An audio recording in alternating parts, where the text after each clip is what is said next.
There is a win total in the AFC West that is just simply too low. And in this video, I'm going to explain how we're going to take advantage of that to make some money at the end of the season. So, welcome to my new NFL YouTube page. My name is Peter Appel, and on this channel, you're going to find all of my 2024 NFL futures and my week to week NFL best bets, including week one, which starts up in a few days. And also on this channel, you can find the rest of my 2024 NFL futures. So, why would you stick around for this season? Well, a $100 unit better is up over 7,500 taking my bets over the last 3 seasons. So, I'm now going for my 4th straight profitable year. So, if you're into that sort of thing, hit that big red subscribe button and let's make the best wagers we possibly can together. Enough about that. Let's talk about the AFC West. It's kind of a division that nobody wants to dive into. It's been decided by the football gods that Patrick Mahomes is the chosen one, and it's his division until the day he retires. And I kind of agree. The football gods did ordain Patrick Mahomes, but the 3 other teams in the division are all fighting for relevancy. We aren't attacking any division odds here. We can let the Chiefs win the division, but one of these teams has a win total that is simply too low, and I want to exploit it. When comparing the 3 other teams, one kind of rises to the top, even though the other 2 have generated, I think, more buzz this offseason, which has brought down the value of the team we're going to break into. Let's start with the Chargers. They brought in Jim Harbaugh, a clear upgrade over Brandon Staley. Staley always had talent on these Charger teams, but clearly he just couldn't lead. Pairing Harbaugh's mind with Herbert's arm is certainly intriguing, but I look at the surrounding talent and I think that they have worsened. And the head coach and quarterback's upside intrigues the market, but I see a team that finished 24th in EPA on defense and offense while losing critical players at skill positions and their OC. I think it's going to take a year to get the ship moving in Harbaugh's direction. The Chargers have a ton of bad contracts. They got aging veterans, and it doesn't really feel like Harbaugh's team yet. I think the Chargers are likely a 500 club going into the year. I actually have a slight lean towards the under 8.5, but I think generally that's a fair line. So I'm basically going to stay away from the Chargers. The Denver Broncos just named Bo Nix their starting quarterback, and he's been getting a lot of buzz this preseason. However, even though they won 8 games, they have a 5.5 win total. It makes sense. This is an awful roster, and no wonder the roster is so bad. The Broncos are eating the most dead cap of any team in the league in 2024, with 39 million of it going to the starting quarterback for the Pittsburgh Steelers, Russell Wilson. Now, the quarterback room is atrocious with Stidham and Zach Wilson backing up Nix. And I'm not really sure why people are just expecting Bo Nix to have a great season in his first season. The offensive line should be able to protect him a little bit, but the skill positions on offense are not good. And the Broncos defense is frankly terrible. It's also a team due for significant regression based on turnover margin. So, per Sharp Football Analysis, the Broncos were 8-1 when they won the turnover battle last season, and 0-8 when they lost it. 5.5 seems a little too low. I actually have them at 6 wins, so I'm not so down on them, but it's not enough to make a bet on this team. So that leaves us with the Raiders. Ask yourself, why do you think that the Raiders will stink this year? That was most NFL fans' initial reaction to seeing them this year. And the market kind of echoes that statement. I kept asking this offseason, why is everybody so down on this team? And I'm even asking my friends, and I'm thinking I want to invest in the Raiders. And their number one thing is, well, quarterback. They're going to be terrible. Antonio Pierce, can we trust him? I've looked into it, and I have now fully come out on the other side. I think this team is at least a 500 level ball club, and 7+ wins should be easily attainable. The 2023 Raiders season was a tale of 2 halves. Josh McDaniels and Jimmy Garoppolo got out to a 3-5 start, the old head coach and the old quarterback. Following a 26-14 loss to the Lions, McDaniels was fired as it was clear he lost the locker room. In stepped Antonio Pierce, the hard-nosed football mind the Raiders needed to win back that locker room. Aiden O'Connell also replaced Jimmy Garoppolo at quarterback. The Raiders went 5-4 under Antonio Pierce, finishing 8-9 overall. People don't like Gardner Minshew. Whenever I speak to people about the Raiders, it's centered around the quarterback position. Now, if it's not about the quarterback, it's about Antonio Pierce and his brand of old school football that doesn't fit the current analytical world that the NFL is trending toward. Based on last year, the Raiders are due to regress based on turnover differential. But that's how the new look Raiders play under Antonio Pierce. Is it lucky to win the turnover battle if they scheme and play to do so in the first place? But let's talk about the quarterback. First off, last season with the Colts, Gardner Minshew ranked 13th out of 30 qualified QBs in QBR at 59.6. That was ahead of quarterbacks like CJ Stroud, Geno Smith, Derek Carr, Trevor Lawrence, Baker Mayfield, and just behind guys like Jalen Hurts and Jared Goff. Now, QBR, it's no perfect stat, right? And in terms of EPA per play, which is a stat I like much more, Minshew did rank 28th out of 42 qualified quarterbacks last season with at least 200 plays.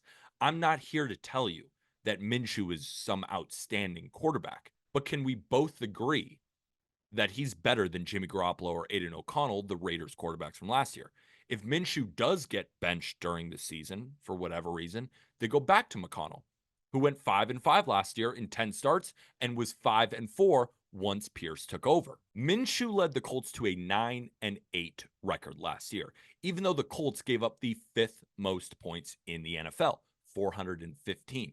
The Raiders defense gave up the 9th fewest points last season. They went 8-9 with Jimmy Garoppolo, who put up a 33.9 QBR in 7 games, and Aiden O'Connell, 40.5 QBR in 10 games. So the reason I broke that down is if the reason that you don't like the Raiders is you think that they just have some terrible quarterback, you don't trust Gardner Minshew, the team went 8-9 with worse quarterbacks. So they actually have an upgrade at quarterback in that room.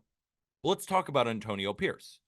I think, and now you got to believe in something as an NFL bettor sometime. And I believe that Antonio Pierce has a Mike Tomlin effect on his players. We saw what they looked like when he stepped in.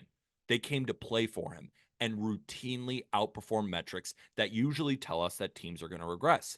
They played to win the turnover battle. They weren't going to be beat deep. You probably heard about that when watching Raiders football. It's like, well, it's dink and dunk because they're not going to let you beat deep. They made you beat them with 1,000 paper cuts when they tried to do the same to the other team. Run the football. Don't turn the ball over. That's Antonio Pierce's whole brand, and it worked beautifully, especially on defense. The team under Josh McDaniels ranked 26th in EPA per play on defense. Once Pierce took over, second. The offense marginally improved. They went from 27th to 23rd. No real boost, but it is good to mention that they were better under Antonio Pierce, albeit slightly. And the Raiders' defensive line this year is going to get even better. Max Crosby is one of the favorites to win DPOY. We all know how good he is. But one of the most underrated moves of the offseason was them adding Christian Wilkins from the Dolphins, one of the best interior defenders in the NFL. Overall, the Raiders have a very solid defensive front seven that should hold up well against the run and push pressure on opposing quarterbacks. The biggest question for this defense, however, arrives in the secondary, specifically at corner. Jack Jones and Nate Hobbs, they're going to provide some stability, but things are thin back there. The Raiders are going to have to get creative to scheme around this, but even so, they project as a top 15 defense this year, and if the secondary can hold it down, I think they're going to enter the top 10, and that's kind of where I'm buying them right now. Gardner Minshew is an upgrade at quarterback, but the offense is not going to be very good this year. Luke Getsy is going to control the Raiders' offense in 2024 after 2 seasons as the Bears' OC. He's a run-first offensive coordinator. Last season, the Bears passed the ball at the 6th lowest rate in neutral situations, and once Antonio Pierce was brought in as the head coach, the Raiders passed the ball at the 5th lowest rate in football. That means a lot of running from the Raiders this year. Can Zamir White handle a significant workload now that Josh Jacobs is gone? Nobody can be certain, but we saw areas that make me really hopeful. Zamir White is a more physical runner than Jacobs was last year. Maybe not in their career, but last year, which is likely what Antonio Pierce wants his entire team to be. Tough. White ranked 9th in yards per attempt when contacted at or behind the line of scrimmage. Jacobs ranked 48th. out of 49 qualified running backs. Now, Zamir White's backup, Alexander Madison, is not good, right? I hope we find somebody else. But remember, we're not pitching a 10, 11 win total. We're pitching a 6.5 win total. There are holes on this roster, and Madison is certainly one of them. But if we're looking at the pass catchers at the skill positions, if Gardner Minshew can be average, which is what he was last year with the Colts, he's going to be passing to Devontae Adams, Jacoby Myers, Trey Tucker, Brock Bowers, who they just brought in, and Michael Mayer, right? Who was he passing to last year? Michael Pittman? And then who? He has better weapons than he did with Indy. Now, of course, he had Shane Steichen, and now he has Luke Getsy. But still, Luke Getsy and Antonio Pierce will have to give their best playmakers the ball to maximize what this offense can give them. Short dinks and dunks. Get it in the hands of them and let them run wild while also running the football. That scheme combined with that defense, all in all, the Raiders offense will likely rank in the bottom third of offenses at season's end. But with a really strong defense, above average special teams, I project them to finish 8-9 once again, right? We're not expecting them to get better, even though I think it's possible, but to stay the same as last year. I bet over 6.5 wins for 1.5 units, and I bet over 7.5 at plus 160. I think this is an 8-win team. Don't love the Broncos this year. I don't think it's the Chargers' year yet. I think it's going to take a little bit. I think this team is going to play really good defense all year, and they're going to win games that they shouldn't. Remember when they beat the Chiefs last year? Those types of games. You're going to look up at the end of the season, and you're not going to be wowed by the Raiders, right? They probably won't make the playoffs, but 8-9, I see that in their future. So I went over 6.5 wins and over 7.5 as well for half unit at plus 160. And I bet all these on BetMGM. And remember, use code JustGridiron when downloading BetMGM if you're new. Remember, you want every book at your disposal to always get the best line. And I'm giving you an opportunity to get a first bet offer up to $1,500 back in bonus bets if you use code JustGridiron. All right? Remember, gambling problem? Call or text 1-800-GAMBLER. Must be 21 or older. Terms and conditions apply. I appreciate everybody watching this video. Stay tuned for my week 1 picks. They'll be out soon. I've already actually bet 3 of them. They'll be on YouTube soon. Appreciate everybody watching. Remember, hit that subscribe button, and I'll see you in a few days for week 1.